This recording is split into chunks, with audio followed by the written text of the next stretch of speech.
Hi అండి. అందరికీ కూడా సంక్రాంతి శుభాకాంక్షలు. నేను సంక్రాంతి పండగకైతే మా అమ్మ వాళ్ళ ఇంటికైతే వెళ్ళాను. అక్కడ పండగకైతే మా అమ్మ కొంచెం సారైతే పెట్టింది. సారంటే ఇంకేమి కాదు, పెళ్ళికి పెట్టేటైతే కాదు.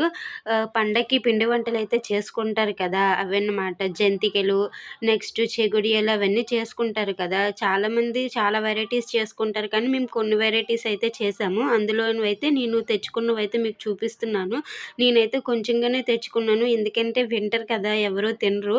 పాప ఉందని తనకి స్నాక్స్‌గా ఉపయోగపడతాయని తెచ్చుకున్నాను. దాంట్లో ఫస్ట్ అయితే జంతికలు, సున్నుండలు, గులాబీ పువ్వులు, ఇంకా పాకుండలు, ఇంకా నువ్వులుండలు. నువ్వులుండలొచ్చేసి మేమైతే చేయలేదు. మా అత్తయ్య అయితే చేసింది.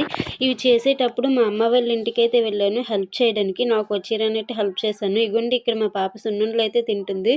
ఈ పాపకు సున్నుండలంటే చాలా ఇష్టం. తనే తింటుంది. చేసినవన్నీ కూడా ఆల్మోస్ట్ అన్నీ సగం ఖాళీ అయిపోయాయన్నమాట. ఇవి నేను తెచ్చుకున్న ఐటెమ్స్ మొత్తం 5 రకాలు. నచ్చినట్టయితే లైక్ చేసి సబ్స్క్రైబ్